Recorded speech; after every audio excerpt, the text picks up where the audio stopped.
રાજકોટના અગ્નિકાંડ બાદ જૂનાગઢમાં પણ ચાંચડા રોડ પર એક ગેસ પાઇપલાઇન લીકેજ થતાં અગ્નિકાંડનો મોટો બનાવ બન્યો હતો. તેમાં 3 લોકોની જિંદગી છીનવાની હતી. તેમાં જે ખાડામાં ગેસ પાઇપલાઇન લીકેજ થઈ હતી અને મહાનગરપાલિકા દ્વારા જે જેસીબી ચલાવવામાં આવ્યું હતું તે ચાલકની પાસે લાયસન્સ પણ નહોતું ને આ જેસીબી ચાલકને કોણે જેસીબી ચલાવવાનો ઓર્ડર આપ્યો હતો તે અનેક સવાલો ઉઠવા પામ્યા હતા અને નાની માછલીને પણ જે લેવલે કરી દેવામાં આવી તો મોટા મગરમચ્છો આમાં બચાવ કરવા માટે તંતોડ મહેનત કરી રહ્યા છે. રાજકીય રંગરૂપ આપી અને પોતાના બચાવ કરવા માટે મેદાને પડ્યા હતા અને આ ઘટનાને લઈને એક જ વ્યક્તિની પર કાયદેસરની કાર્યવાહી કરવામાં આવી હતી. અન્ય મોટા માથા આમાં સંડોવાયેલ છે કે કેમ તેમની સામે તપાસ કરવા માટે મુકેશ કામદારે આ અંગે મીડિયા સમક્ષ પોતાની પ્રતિક્રિયા જણાવ્યું હતું કે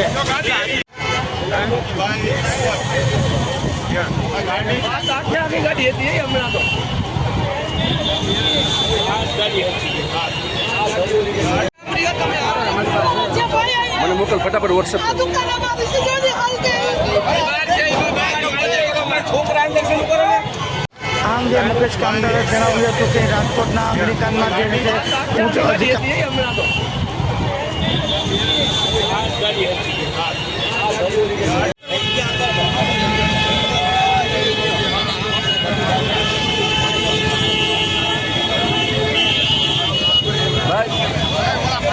પૂછા તું સાઈડ મારે આમ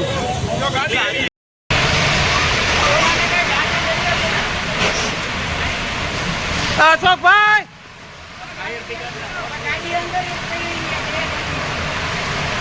અશોકભાઈ અશોકભાઈ અશોકભાઈ ગાડી ગાડી આ ગાડી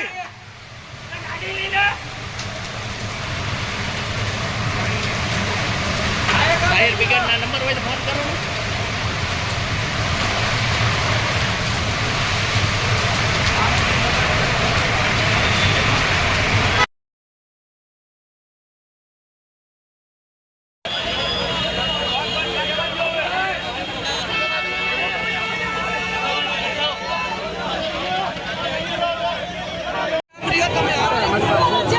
મને મોકલ ફટાફટ વોટ્સએપ છોકરા ઇન્જેક્શન કરો ને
ભાઈ તમે જલ્દી ભાઈ આવો ફટાફટ વિડીયો માર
બીજી બીજી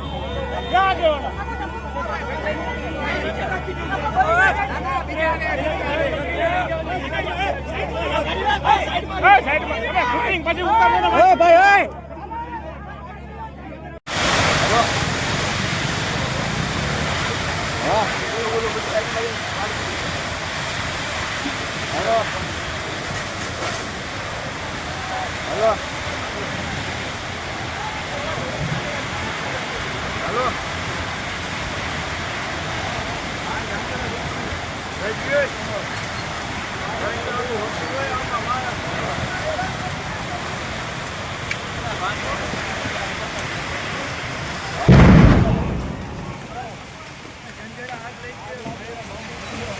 આટલો ફાયદો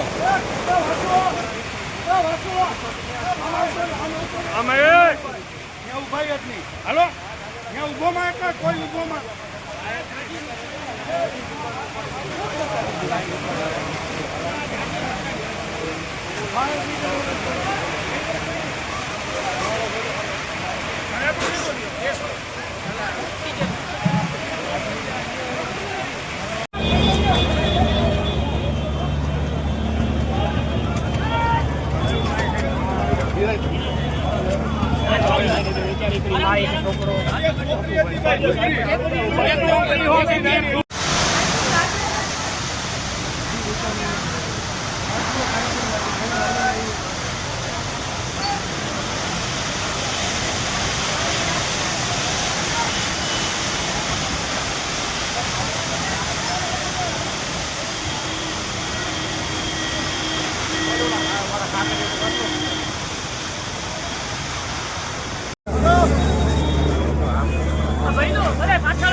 હું મુકેશ કામદાર સિનિયર એડવોકેટ તથા vice chairman bar council of Gujarat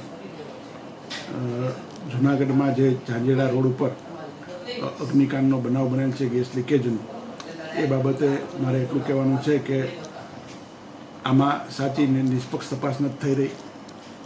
નિર્દોષ લોકોને ફસાવી દેવાનું કાવતરું કરવામાં આવે છે. જેસીબીના ડ્રાઈવર તથા કોઈ જાણવા મળે છે કે વિવેકભાઈના વ્યક્તિ નામને ફસાવવાની પૂરેપૂરી કોશિશ કરવામાં આવે છે. જ્યારે આવા બનાવ બને છે જ્યારે સામાન્ય તપાસ કરવામાં આવે છે ત્યારે મોટા મોટા માથાઓને કોઈને ગુનેગાર બનાવવામાં આવતા નથી. આ બાબતે જ્યારે બરોડાનું હરણીકાંડ બન્યું, ત્યારબાદ મોરબીનું ઝુલતાપુર કાંડ બન્યું, ત્યારબાદ રાજકોટનું ગેમ ઝોન કાંડ બન્યું, આ તમામની અંદર જ્યારે એસઆઈટી જેવી સંસ્થાને તપાસમાં આપવામાં આવેલ છે ત્યારે સાચા ગુનેગારો બહાર આવ્યા છે. હું એક વકીલ તરીકે અને એક જૂનાગઢના નાગરિક તરીકે કહું છું કે જો આમાં કોઈ નિર્દોષ વ્યક્તિને ફસાવવામાં આવશે તો હું હાઈકોર્ટ સુધી લડીશ, જ્યાં સુધી લડવાનું થશે ત્યાં લડીશ, નિર્દોષ લોકોને બચાવીશ. ન્યાયનો હેતુ છે કે ભલે 100 ગુનેગાર નિર્દોષ છૂટી જાય પણ એક નિર્દોષને ગુનેગાર તરીકે ફસાવાય નહીં. આવું કાવતરું ઘડવામાં આવે છે.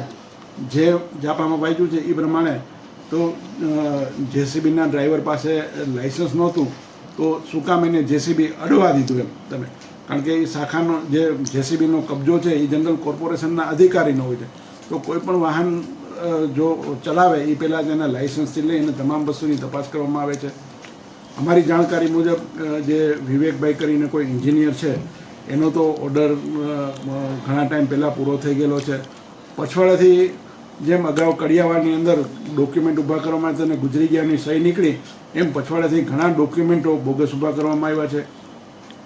જનરલ કોર્પોરેશનની જે વ્યવસ્થા છે એ પ્રમાણે હોય છે. કોઈ પણ અરજી ત્યાં દુકાનદારોએ જ અરજી કરેલી હતી, ત્યાં પાણીના ગટરના પ્રોબ્લેમ હતા એટલે તો એના ઉપર કમિશનર સાહેબે નોંધ કરી અને જે તે એન્જિનિયર સાહેબને મોકલે, વોર્ડ એન્જિનિયરને, એ વોર્ડ એન્જિનિયર છે એ એસઆઈ સાહેબને મોકલે, એસઆઈ સાહેબ એના ઉપર રિપોર્ટ કરે અને ત્યારબાદ જે તે વ્યક્તિને કામગીરી જે વર્ધી આપવામાં આવે છે, સોંપવામાં આવે છે.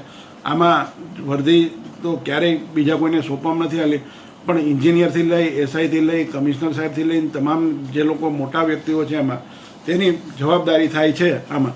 અને માનો કે કમિશનર સાહેબ છે એની જવાબદારી, કારણ કે એની પાસે ઘણી શાખાના હોય, એટલે જો કમિશનર સાહેબની જવાબદારી ન થતી હોય તો શાખાના જે તે મુખ્ય અધિકારી છે અને ત્યાંના વોર્ડ એન્જિનિયર છે, ખરેખર એની જવાબદારી થાય છે. પરંતુ એકબીજા છટકવા રાજકીય મની મસલનો પાવરનો ઉપયોગ કરી અને છટકી જવાની કોશિશ થઈ રહી છે. મારી નમ્ર વિનંતી છે સરકારને કે આમાં એસઆઈટી જેવી સંસ્થાને તપાસ સોંપી અને સાચી હકીકતો બહાર આવે. જ્યારે આવી ઉચ્ચ કક્ષાને તપાસ સોંપવામાં આવેલ છે ને ત્યારે જ સાચી હકીકતો બહાર આવી છે. આ તમામમાં સાબિત પણ થયેલું છે કે ભાઈ ઉચ્ચ લેવલ કક્ષાના જો તપાસ સોંપવામાં આવે તો જ આવા કાંડો બહાર આવે છે. માટે નિર્દોષ વ્યક્તિ આમાં દંડાય નહીં એની 100% અમે ખાતરી રાખશું અને ખાતરી આપીએ છીએ જનતાને કે આમાં કોઈ પણ નિર્દોષ વ્યક્તિને ફસાવા નહીં દઈએ. અને જે આ કોશિશ કરી રહ્યા છે એ બહુ ખરાબ કાવતરું કરી રહ્યા છે.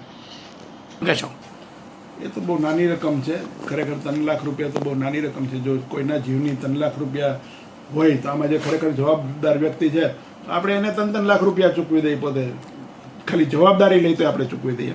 સાચી હકીકત બહાર આવે તો શું માગણી છે? જો આમાં સાચી તપાસ નહીં થાય અને જો ખોટા લોકોને ફસાવવામાં આવશે તો અમે હાઈકોર્ટ સુધી દ્વાર ખખડાવશું, નિર્દોષ લોકોને છોડાવશું.